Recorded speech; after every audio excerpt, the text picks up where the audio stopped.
Assalamualaikum warahmatullahi wabarakatuh. Berdirinya kami di sini akan mempresentasikan tentang Kerajaan Ternate dan Tidore. Sebelum itu kami akan memperkenalkan diri. Saya Fauzan Ahmad Abdillah. Saya Hadi Muhammad Karim. Saya Reva Ramadan. Saya Serena Junia Musrita. Saya Syifa Rizkia. Sejarah berdirinya Ternate bermula dari keberadaan 4 kampung yang masing-masing dikepalai oleh seorang kepala marga atau disebut juga sebagai momole. 4 kampung tersebut kemudian sepakat membentuk sebuah kerajaan untuk membentuk kerajaan, tetapi kala itu raja dan rakyatnya belum diketahui agamanya. Sejak zaman dahulu, Ternate dikenal sebagai penghasil rempah-rempah sehingga penduduknya telah berhubungan dengan para pedagang dari Arab, Melayu ataupun Cina. Seiring ramainya aktivitas perdagangan, ancaman dari perompak pun semakin meresahkan. Setelah dilakukan musyawarah, para momole sepakat untuk menunjuk Momole Chiko sebagai kolano atau raja mereka. Sejak tahun 1257 Masehi, Momole Chiko resmi menjadi raja pertama kerajaan Ternate. Kemudian dengan gelar Bab Mansur Malamo. Kerajaan ini terletak di Pulau Ternate, Provinsi Maluku Utara. Agama Islam mulai disebarkan di Ternate pada abad ke-14, sedangkan keluarga kerajaan baru secara resmi memeluk Islam pada masa pemerintahan Kolano marhum, yakni pada tahun 1432 sampai 1486 Masehi. Hikayat Ternate menyebutkan bahwa ketika Kolano marhum berkuasa, datang seorang alim dari Jawa bernama Maulana Husain yang mengajarkan membaca Al-Quran dan menulis huruf Arab. Hal itu yang membuat raja keluarga kerajaan dan masyarakat Ternate semakin tertarik untuk memeluk Islam. Kolano marhum menjadi raja Ternate pertama yang memeluk Islam, sedangkan putranya Zainal Abidin yang berkuasa antara 1486 sampai 1500 Masehi mulai memperlakukan hukum-hukum Islam. Setelah bertransformasi menjadi Kesultanan Islam, gelar Kolano atau raja kemudian diganti dengan gelar Sultan. Menurut tradisi sejarah, 4 kerajaan di Maluku Utara, termasuk Ternate dan Tidore, memiliki akar yang sama. Sebab Syah Jati atau Muhammad Nakil yang mendirikan kerajaan Tidore adalah saudara Masur Malomo, pendiri kerajaan Ternate. Kerajaan Tidore pertama kali didirikan pada tahun 1081. Saat itu agama dan letak pusat kekuasaan kerajaan Tidore belum bisa dipastikan. Pada periode pemerintahan Kolano Bali Bunga, sumber sejarah Tidore mulai sedikit ditemukan. Kemudian pada tahun 1495 diketahui bahwa kerajaan ini berpusat di Gamtina dengan Sultan Cirilati atau Sultan Jamaluddin sebagai rajanya. Oke, baik, untuk yang selanjutnya yaitu masa kejayaan. Yang pertama ada masa kejayaan Kerajaan Ternate. Pada abad ke-15, Kerajaan Ternate mengalami perkembangan pesat, terutama di bidang perdagangan dan pelayaran, berkat kekayaan rempah-rempahnya. Akan tetapi, kestabilan kerajaan sempat terancam ketika bangsa Portugis mulai menginjak tanah Ternate. Sejak awal abad ke-16, Sultan Ternate mulai melakukan perlawanan terhadap bangsa Portugis yang dirasa akan memonopoli perdagangan di wilayahnya. Terlebih lagi, Portugis telah mendirikan benteng yang diberi nama Benteng Sao Paulo di Ternate. Setelah peperangan selama beberapa tahun, bangsa Portugis baru dapat dikalahkan dan diusir pada 1577 Masehi, ketika Sultan Babullah berkuasa. Kemenangan Ternate atas Portugis ini tercatat sebagai kemenangan pertama putra Nusantara melawan kekuatan Barat. Selain itu, Sultan Babullah pada tahun 1570 sampai 1583 Masehi juga mengantarkan kerajaan Ternate menuju puncak kejayaan. Di bawah pemerintahan Sultan Babullah, wilayah kekuasaan kerajaan Ternate membentang dari Maluku, Sulawesi Utara, Sulawesi Timur, Sulawesi Tengah, bagian selatan Kepulauan Filipina, dan Kepulauan Marshall di Pasifik. Pencapaian tersebut membuat Sultan Babullah dijuluki sebagai penguasa 72 pulau yang semuanya berpenghuni. Kemudian yang selanjutnya ada masa kejayaan Kerajaan Tidore. Salah satu Raja Tidore yang terkenal dan berhasil membawa kejayaan menuju puncak kejayaan adalah Sultan Nuku pada tahun 1797 sampai 1805 Masehi. Pada periode ini, wilayah kekuasaannya telah berkembang ke sebagian Pulau Halmahera, Pulau Buru, Pulau Seram, dan kawasan Papua bagian barat. Kehidupan politik Kerajaan Tidore dapat dianggap mapan dengan struktur pemerintahan yang telah teratur. Selain itu, Sultan Nuku dikenal paling gigih dan sukses melawan Belanda. Selama bertahun-tahun, ia berusaha mengusir para penjajah dari seluruh kepulauan Maluku. Bahkan Sultan Nuku dapat menyatukan Ternate dan Tidore untuk bersama-sama melawan Belanda. Serangkaian perjuangan rakyat Maluku pun membuahkan hasil, ditandai dengan menyerahnya Belanda pada 21 Juni 1801 Masehi.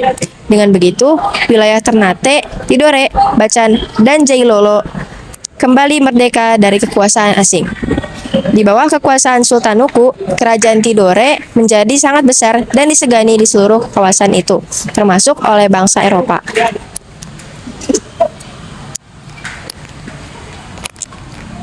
Yang ketiga ada keruntuhan Kerajaan Ternate dan Tidore disebabkan oleh beberapa faktor utama. Yang pertama ada kedatangan Portugis pada tahun 1512. Portugis tiba di Maluku dan mulai menguasai perdagangan rempah-rempah dan menyebabkan konflik pada Ternate. Yang kedua ada persaingan dan perang. Portugis bersekutu dengan Ternate melawan Tidore yang didukung Spanyol. Persaingan ini melemahkan kedua kerajaan. Yang ketiga ada kolonialisasi Spanyol.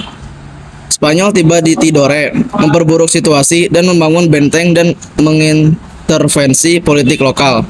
Yang keempat ada pengaruh dan intervensi Eropa. Campur tangan dari Portugis dan Spanyol tidak hanya dalam aspek militer, tetapi juga dalam politik dan ekonomi. Kedua negara Eropa ini berusaha memonopoli perdagangan rempah-rempah dan menguasai sumber daya di Maluku, yang menyebabkan penurunan kemandirian dan kekuatan lokal dari kerajaan-kerajaan tersebut. Yang kelima ada Perjanjian Zaragoza. Pada tahun 1529, Perjanjian Zaragoza antara Spanyol dan Portugal membagi wilayah pengaruh mereka di Asia, termasuk Maluku.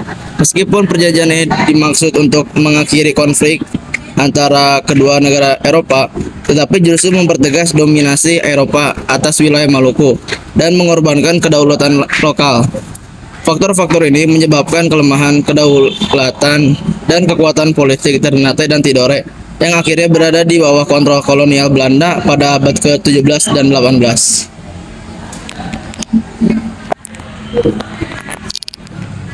Lalu selanjutnya ada peninggalan Kerajaan Ternate. Yang pertama ada Istana Sultan Ternate. Istana Sultan Ternate punya dua lantai yang menghadap ke arah laut. Wilayah istana dikelilingi perbentengan yang letaknya satu kompleks dengan Masjid Ternate. Lalu yang kedua ada Masjid Ternate. Masjid ini didirikan oleh Sultan Hamzah. Keunikan masjid ini yaitu memiliki atap bersusun 7. Masjid tersebut memiliki luas 22,40 dikali 39,30 meter dengan tinggi keseluruhan 21,74 meter. Lalu ada makam Sultan Babula. Sultan Babula merupakan raja kerajaan Ternate yang ke-24. Pada masa pemerintahannya, Ternate berhasil mencapai puncak kesuksesannya. Hal ini membuat jasanya terus dikenang oleh masyarakat setempat. Lalu ada Benteng Toluko. Peninggalan yang satu ini merupakan sebuah benteng yang terletak di atas bukit batu di desa Sangaji, Ternate Utara. Benteng Toluko memiliki sejarah yang mendalam bagi masyarakat setempat. Lalu ada peninggalan Kerajaan Tidore. Yang pertama ada Masjid Sultan Tidore. Masjid ini dibangun pada tahun 1700. Awalnya masjid ini dibangun dengan konstruksi kayu, batu, pasir, kapur, dan atap dari alang-alang dan daun sagu. Seiring berjalannya waktu, masjid ini akhirnya direnovasi ulang dan materialnya diganti dengan bahan-bahan yang lebih kokoh. Lalu ada Benteng Tahula. Benteng ini pertama kali dibangun oleh bangsa Spanyol yang kemudian dilanjutkan oleh bangsa Portugis. Setelah bangsa Spanyol pergi, benteng ini sempat ditinggali oleh Sultan Tidore sebelum akhirnya dihancurkan oleh VOC pada 1707. Lalu ada Benteng Tore.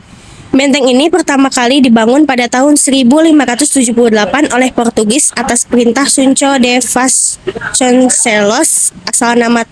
Asal nama Tore yang diyakini terkait dengan nama kapten Portugis pada saat itu, yaitu Hernando de la Torre. Lalu selanjutnya yang terakhir itu ada raja-raja dari kerajaan Ternate dan Tidore. Yang pertama, kerajaan Ternate. Pada awal berdirinya kerajaan Ternate bernama Kerajaan Gapi yang didirikan Baab Mansur Malamo pada tahun 1257 Masehi. Lalu ada Sultan Zainal Abidin pada tahun 1486 sampai 1500. Sultan Zainal Abidin merupakan raja Ternate pertama yang menggunakan gelar sultan. Lalu ada Sultan Bayanullah 1950 sampai 1522. Sultan Bayanullah merupakan putra pertama Sultan Zainal Abidin yang ikut menjadikan kerajaan Ternate semakin berkembang. Lalu ada Sultan Hidayatullah pada tahun 1529 sampai 1533. Sultan Hidayatullah merupakan putra Sultan Bayanullah yang naik tahta pada usia yang sangat belia. Lalu ada Sultan Hairun Jamil pada tahun 1535 sampai 1570. Lalu yang terakhir ada Sultan Ba'abullah Datu Syah pada tahun 1570 sampai 1583. Lalu ada Kerajaan Tidore yang pertama ada raja pertama sekaligus pendiri kerajaan Tidore adalah Syah Jati atau Muhammad Nakil, adalah saudara masyhur Malamo, raja pertama kerajaan Ternate. Yang kedua ada Sultan Al-Mansur pada tahun 1512 sampai 1526 Masehi. Sepeninggal Sultan Jamaluddin, Kesultanan Tidore dipimpin oleh Sultan Al-Mansur 1512 sampai 1526. Lalu ada Sultan Syaifuddin alias Jou Kota pada tahun 1657 sampai 1674 Masehi, dan yang terakhir ada Sultan Nuku pada tahun 1797 sampai 1805 Masehi. Kejayaan Kesultanan Tidore terjadi pada masa pemerintahan Sultan Nuku. Sekian yang dapat kami sampaikan, kurang lebihnya mohon dimaafkan. Wabillahi taufiq wal hidayah. Wassalamualaikum warahmatullahi wabarakatuh.